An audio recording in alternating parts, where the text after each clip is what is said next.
Hello అండి, నేను doctor Harish, surgical oncologist, Visakhapatnam. నేను ఒవేరియన్ క్యాన్సర్ యొక్క సర్జరీ మేనేజ్మెంట్ గురించి చెప్తాను. Ovarian cancer main form of treatment వచ్చి సర్జరీయే. మీకు సర్జరీ ఎంత బాగా అవుతుందంటే దాన్ని బట్టే పేషెంట్ యొక్క ఫర్దర్గా రికరెన్స్ రేట్స్ అన్ని డిసైడ్ చేస్తుంది అనమాట. అంత important surgery role. So ovarian cancer surgery అనేది స్టేజ్ బట్టి డిఫరెంట్ కైండ్స్ ఆఫ్ సర్జరీ ఉంటుంది. సో ఎప్పుడు చేస్తాం అనేది కూడా చాలా ఇంపార్టెంట్. ఒకవేళ రోగం ఓన్లీ ఓవరీలోనే అక్కడి నుంచి ఎక్కడికి స్ప్రెడ్ అవ్వలేదంటే డైరెక్ట్గా సర్జరీ చేస్తాం. అదే అక్కడి నుంచి స్ప్రెడ్ అయ్యి వేరే చోటికి మొత్తం అంతా వ్యాప్తి చెంది ఉంది అంటే అప్పుడు కీమోథెరపీ ఇచ్చి రోగాన్ని తగ్గించుకొని అప్పుడు సర్జరీకి చేస్తాం. కానీ అల్టిమేట్ గోల్ ఏంటి అంటే సర్జరీ ద్వారా కంప్లీట్గా ఉన్న అంటే కడుపులో ఉండే కంప్లీట్ ట్యూమర్ని బయటికి తీసేయడం. ఒక్కసారి కంప్లీట్ దాన్ని ఆప్టిమల్ సైటో రిడక్షన్ అంటారు. అది ఎప్పుడైతే అచీవ్ అయిందో పేషెంట్ యొక్క ఫ్యూచర్ లైఫ్ అనేది చాలా బాగుంటుంది. సో సర్జరీలో ఏముంటుంది? సర్జరీ చేసేటప్పుడు ఏం చేస్తాము అంటే ఫస్ట్ పేషెంట్ది ఫ్యామిలీ కంప్లీట్ అయిందా లేదా అనేది చూస్తాం. అలాగే డిసీజ్ యొక్క స్టేజ్ ఏంటి, ఆ డిసీజ్ యొక్క క్యారెక్టర్ అంటే దాని గ్రేడ్ ఏంటి అనేది తెలుసుకోవాలి.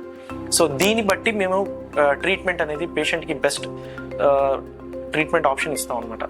ఒకవేళ పేషెంట్ ఇంకా ఫ్యామిలీ లైఫ్ కంప్లీట్ కాలేదు, లో గ్రేడ్ డిసీజ్ ఉంది అంటే ఏం చేస్తామంటే కేవలం ట్యూమర్ మాత్రమే తీసి நம்ம ఫర్టిలిటీ ప్రిజర్వ్ చేసి ఒక్కసారి ఫ్యామిలీ కంప్లీట్ అయింది అంటే దెన్ సెకండ్ సర్జరీ చేసి మిగతా డిసీజ్ అంతా క్లియర్ చేయాల్సి ఉంటుంది. అదే ఫ్యామిలీ కంప్లీట్ అయిపోయింది, పెద్ద ఏజ్ కానీ ఎర్లీ డిసీజ్ ఉంది అంటే ఫస్ట్ డైరెక్ట్గా సర్జరీ చేసి గర్భసంచి 2 అండాశయాలు, ఆ తర్వాత అక్కడి నుంచి రోగం ఎక్కడెక్కడికి స్ప్రెడ్ అవుతుందో తెలుసు అవకాశం ఉందో అదంతా తీసేయాల్సి ఉంటుంది. అది దీన్నంతా primary cytoreduction or staging laparotomy అంటారు.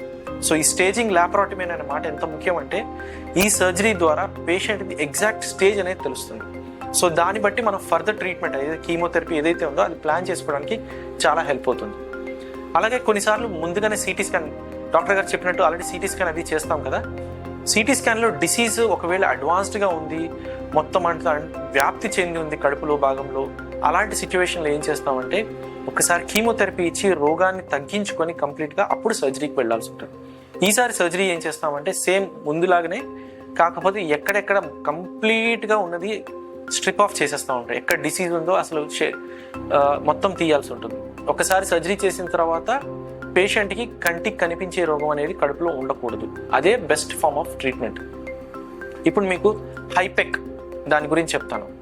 హైపెక్ అంటే ఏంటంటే హైపర్థర్మిక్ ఇంట్రాపెరిటోనియల్ కీమోథెరపీ.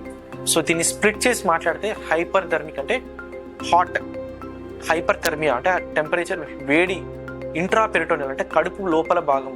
కీమోథెరపీ అంటే ఆ కీమోథెరపీ డ్రగ్. సో మీరు ఏదైతే కీమోథెరపీ నాడి ద్వారా ఇస్తారో దానికి కొన్ని లిమిటేషన్స్ ఉంటాయి. ఆ నాడి ద్వారా ఇచ్చేది ఎక్కువ ద్వారా ఇవ్వటం వల్ల ఏమవుతుందంటే ఆ కీమోథెరపీ శరీరంలో మిగతా భాగాలకు కూడా వెళ్తుంది. సో సైడ్ ఎఫెక్ట్స్ అనేవి వస్తాయి. సో మనకు కావాల్సిన ఎక్కువ డోస్ అనేది ఆ క్యాన్సర్ రోగానికి అందించేలా చేయలేదు, కొన్ని లిమిటేషన్స్ ఉంటాయి అన్నమాట. సో ఎక్కువ డోస్ ఇస్తే ఎక్కువ సైడ్ ఎఫెక్ట్స్ వస్తాయి. సో అలా కాకుండా ఈ హైపర్థెర్మిక్ ఇంట్రాపెరిటోనియల్ కీమోథెరపీలో ఏం చేస్తామంటే హయ్యెస్ట్ డోస్ ఆఫ్ కీమోథెరపీ డైరెక్ట్గా క్యాన్సర్ కణాలకి ఎక్స్పోజ్ చేస్తాం. సో దీంట్లో ఏమవుతుందంటే మనము ఇది కూడా ఒక సర్జికల్ టెక్నికే. యూజువల్లీ కీమోథెరపీ ఇచ్చిన తర్వాత చేసే సర్జరీలో చేస్తాం. దీంట్లో అంటే దానివల్ల ఎక్కువ బెనిఫిట్ ఉందని చెప్పి రీసెర్చ్లో తెలిసింది. సో దీంట్లో ఏం చేస్తామంటే ఎప్పుడైతే ఆ కడుపు భాగం ఓపెన్ చేసి మొత్తం ఆప్టిమల్ సైటో రిడక్షన్ అనేది చేస్తాం. ఆప్టిమల్ సైటో రిడక్షన్ అంటే ఇందాక చెప్పాను, మొత్తం కంటికి కనిపించిన రోగం అంతా తీసేస్తాం. తీసేసిన తర్వాత ఒక హైపెక్ మెషిన్ అని ఒకటి ఉంటుంది. సో అదేంటంటే ఒక సర్టెన్ టెంపరేచర్ వరకు ఆ డ్రగ్ మెయింటైన్ చేస్తుంది అనమాట. ఈ టెంపరేచర్ ఎందుకు అనేది ఒకటి అనుమానం వస్తుంది. ఈ టెంపరేచర్ ఏం చేస్తుందంటే ఆ క్యాన్సర్ కణాలు ఈ కీమోథెరపీ డ్రగ్ ఏదైతే ఉందో ఆ క్యాన్సర్ కణాలని చంపేదాన్ని యొక్క ఇంటెన్సిటీని పెంచుతుంది ఈ టెంపరేచర్. ఈ హైపర్థెర్మియా ఏం చేస్తుందంటే ఆ క్యాన్సర్ కణాలు ఇంకా బాగా చంపేస్తుంది. సో యూజువల్లీ అది పెట్టి ఒక 90 minutes వరకు ఆ మెషిన్ రన్ చేస్తాం అనమాట. దానివల్ల ఏంటంటే ఏదైతే ఆ మైక్రోస్కోపిక్ క్యాన్సర్ డిసీజ్ ఏదైతే ఉందో అదంతా కిల్ చేస్తారు. దీనివల్ల ఏంటంటే మ్యాక్సిమం యొక్క డోసు క్యాన్సర్ సెల్కి డైరెక్ట్గా అందజేస్తాం. సో దీనివల్ల ఏంటంటే పేషెంట్కి చాలా బెనిఫిట్ ఉంటుంది.